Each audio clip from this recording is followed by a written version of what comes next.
Welcome back to another installment in the Entertainment Beyond show.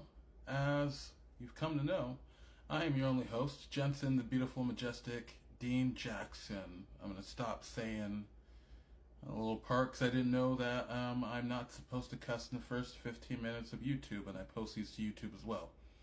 So from here on, I had to grow up a little bit, and it's just Jensen, the beautiful, majestic Dean Jackson.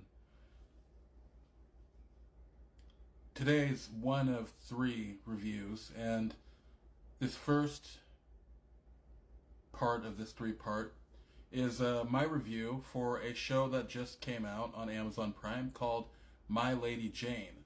It tells the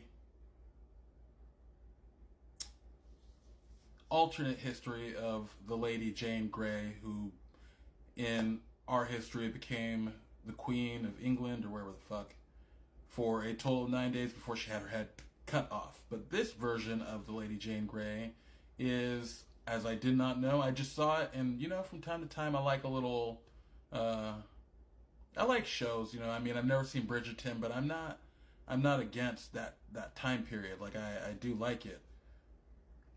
I was a little troubled. I'm like, wait a minute, like they have black dude as a king. I'm like, there were no niggas as kings over there, like. So it was kind of a relief to know that this series is based off a book, and that they're not just doing the whole like, let's just sprinkle in black people and different race. Like sometimes that is just part of the tale. Like if everybody in the story is white and it's that part of history, I don't see a problem with that. It's when we start taking history and molesting it and putting our own agendas on it that it's kind of like, if it doesn't make sense for someone to be in a story who looks like me, I'm not really going to be getting jiggy with it. I can't believe I just said that. But yeah, I'm not going to get jiggy with it. How can I get jiggy with this?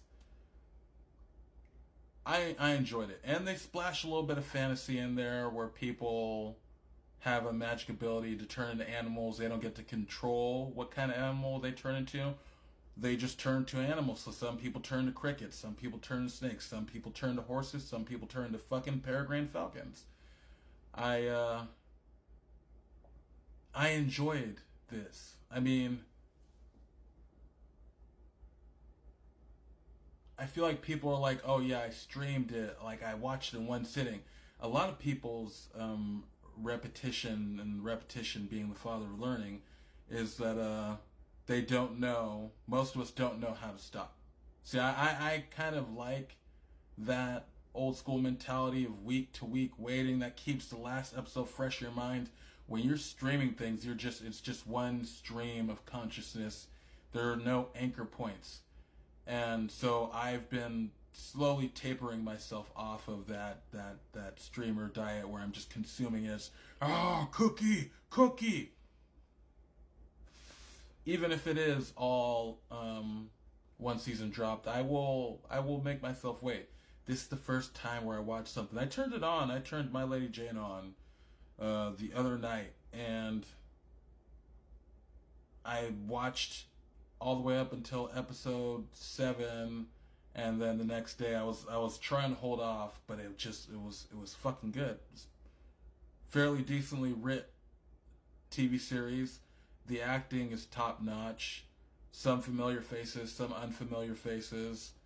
I had a good time with this. It was funny too. It was funny in places where it didn't need to be, and then deathly serious in places where it needed to be. Like the way that women had no autonomy during the, if you're familiar at all with the Tudors, all my knowledge of the Tudor era was through Jonathan Rhys-Meyers' The Tudors, I think it's called, where he played King Henry. Oh boy, oof magoof. What a series. It's also where I personally discovered Henry Cavill, who would later go on to be Clark Kent, aka Superman. It's a lot of people's. Tudors is a good show. This is a pared down version. The one thing though that I did not appreciate throughout the entirety of the series is the need to mix in modern music with these quite ancient times.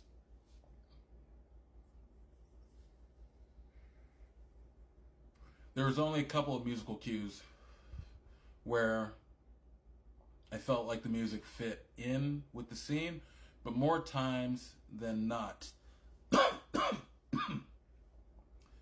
the modern music really just threw me. And the songs they were picking really made it feel as if the show could have, if people had just blocked, obscured what app it was on, and you just started playing that and modern music like that was hitting during certain scenes, you could trick anybody into being like, this is a really good, they got really good production on this CW series. Like, what is, I didn't know the CW spending money like HBO now. What is this now? CW's got money like fucking Amazon Prime, son. That's that Amazon Prime money being spent on the CW. And it kept grating on my soul. Like the first time it happened, I'm like, okay. Like, well, this, I'm already getting the sense that this is a retelling of the Lady Jane Grey and giving her more autonomy and more of a modern woman's touch in the way that the character. I'm sure that even without a modern woman's touch, if we got in a time machine and went back in time, you would find that women have been feeling since those times when women were literally, it was legal if you were like a king or something. And I mean, dig up the history on King Henry, but this nigga was out there just killing bitches, just marrying fine women and being like, witch, cut her head off because he saw a new one.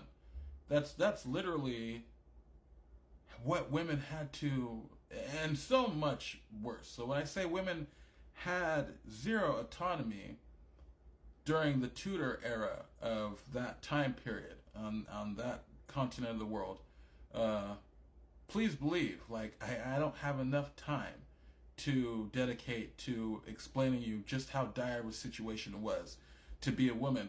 And I feel like in the second or third episode, towards the middle, when you meet Lady Jane Grey's soon-to-be father-in-law, she's in an arranged marriage. You know, that's right. Back in the day, you could sell your daughters off to be married. If your family was poor, yeah, if you were looking for a couple of ducats, you just sell off your daughters for marriage. It's truly frustrating and mind-boggling to see how fucking backwards human beings used to think, especially when it came to the treatment of women.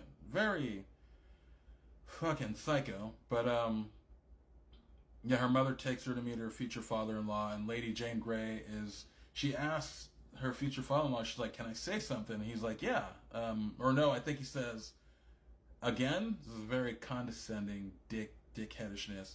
And she says, I don't want to marry your son. Kind of paraphrasing, I can't remember exactly what she said. And her father-in-law, future father-in-law, laughs and says, honey, no one cares what you think. And that, oh God, like that hurt me in the place where my heart sometimes occupies. All in all, you know, just go in knowing that, like, during this period of humanity, women were not treated very nicely at all. And if you know your history, if you know the history of the Tudors and whatnot, be prepared to be surprised. I know my history, so I was on to what was going on fairly early on in the process of the TV series. With all that being said, because I don't want to spoil too much, on this show, you know, I give between 1 and 4 thumbs up.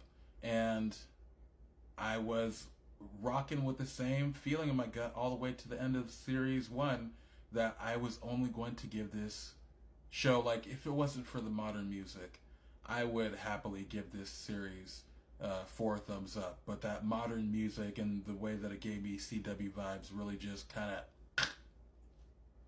for me. So yeah, 3 thumbs up, which is still good ratings. Not like I'm giving it, 2.5. It still gets a solid 3 thumbs up. But with that, I'll say good night and goodbye.